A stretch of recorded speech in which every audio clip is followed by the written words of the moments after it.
Hi, and welcome back to Money Talk with Cliff, guys. And for those of you who are new, welcome, and I hope you will actually enjoy what we talk about here on this channel. Now, in today's video, we will talk about exactly how to make a budget that works for you. Budgeting is quite simple if you know what you're doing or if you understand what's going on there. For first-time budgeters, you have to backtrack about 3 months, checking how much you are spending on what. For example, check how much you're spending on food, on eating out, on all these other things that you spend your money on. This is going to help you to actually have a number to put down in your budget. Because if you don't have a number to put down in your budget, you're going to now predict how much you will be spending on food. And if you do this, you may find that you allocate too much money, or you actually allocate too little money. So it is very beneficial for you to actually have a realistic number in terms of rands or whatever currency you're in, to put down that you have actually spent in the past 3 months. So you may take an average of the 3 months or check where it was ranging and then put down a number based on that. Now, the second thing that you have to be very much aware of is that it is important to write down your budget. Write it down. I recommend paper. I love paper so much. I know guys, that we have to be anti-paper sort of in terms of the environment and deforestation that is going on in the world, but I like paper because somehow when you write on paper, your hand is sort of communicating with your brain, and so everything imprints in your brain and it means more. Well, to me, and I believe to most people, it will mean more when you write it down on paper. It's a physical thing. It's more like it's tangible. But other alternatives are spreadsheets and apps. Now, there's a very good app that I want to recommend to you guys. It's called 22/7. 22/7 is an app that helps you track your spending.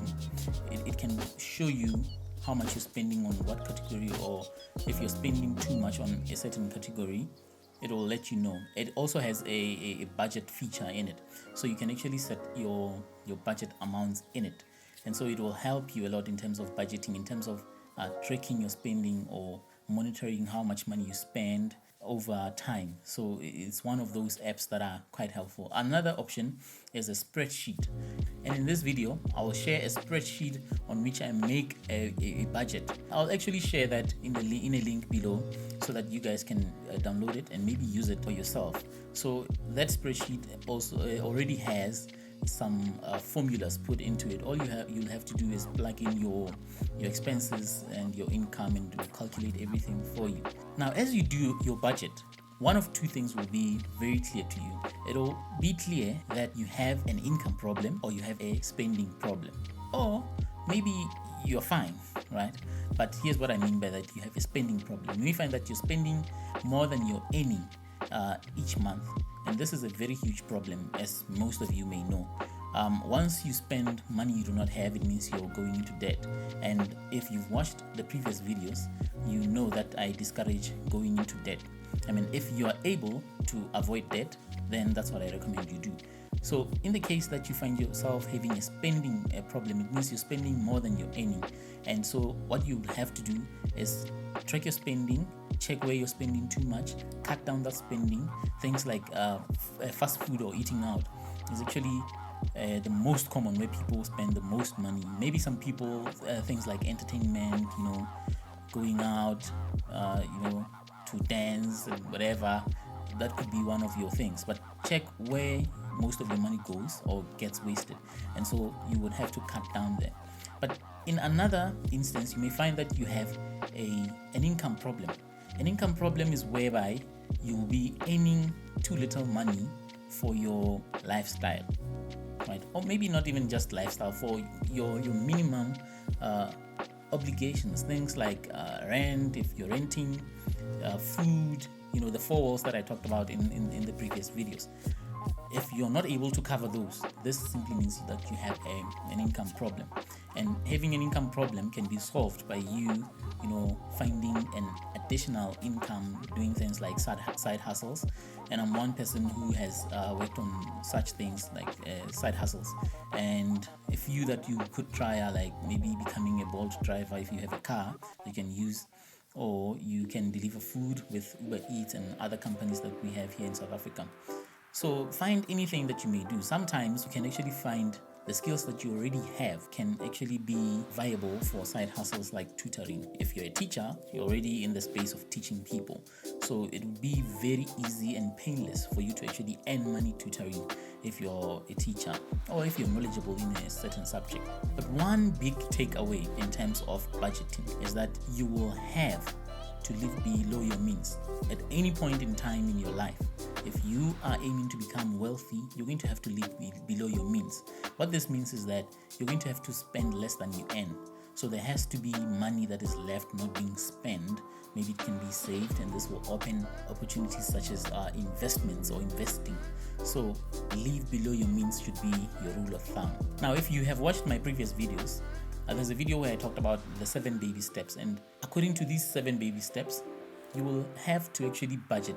It doesn't matter on which baby step you're on, whether you're still struggling with debt or whether you're still building your emergency fund or you're actually building wealth at baby step 7. You will have to budget at any stage that you're at, because if you don't budget, then your money won't know where to go. And this is one of the mistakes that most people do. When you don't budget, your money simply goes wherever it chooses to go.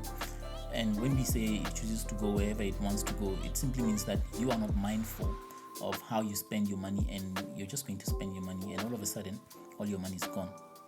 So you have to tell your money where to go using a budget. And remember, a budget is not a restrictive tool. If a budget is anything, it's a tool that is going to liberate you from all shackles of lack. Here's exactly how you budget. And budgeting is quite simple, more than most people think. It's a very simple thing, and what you do is simply know exactly how much is going to come to your account, which means you have to know your income after tax, how much money will be hitting your account. That is very important. You have to know exactly to the cent, guys. You have to know everything that's going to come to your account. Now, when you know this amount, all you do is list it down. Remember, we write it down. The budget has to be written down. You list your incomes. If you have a number of incomes, you list all of your income. And then you're going to list all your expenses, including giving or charity and savings. And then all things that you spend your money on, like rent, food, clothing, if you spend clothing monthly, everything, guys. And also, it is quite important that we mention that things are not going to always go the way you expect them to go through the month, which is why you have to have a miscellaneous category. This is simply money that is put aside to say, I don't know what I'll need this money for, but in case I need money, then this is the money I'll take. For example, let's say you have a nephew, and then your nephew's birthday comes around and you had forgotten about this. So this is simply where you will simply pull from this money and spend from that money. It means this is like discretionary spending. I think that's how some people call it. It means it will be sort of guilt-free money. You did not know what you will do with it, but if something that is fitting comes up, then you use that money. This is going to help you to avoid taking money from your emergency fund. If you don't have a miscellaneous category, when things come up, you're going to find yourself exhausting your emergency fund. So you have to guard against that as well. Here we are. I have written a budget with my hand. As I said, I really love paper. I like writing things that matter down. I find it to be very beneficial in terms of having it stick in my mind.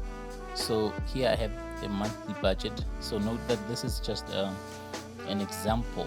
So and there are some assumptions that I made here, and one of the assumptions I made is that this person has no debt. And as for the salary, this is the average salary in South Africa, 13,044 rands 40 cents. The first thing you do is to write down your income, all of your income. So in this case, this person would be earning 13,044 rand and 40 cents. And then you have to subtract giving and savings, just as you do your expenses. So as you can see here, it says less tithe, which is giving, and that is 10%, that is 1,304. And then savings, maybe in this case I hypothesized that maybe you'd be saving for a fridge, and so I wrote fridge. So you'd put this amount towards buying the fridge, and this is 10%. And then you have expenses.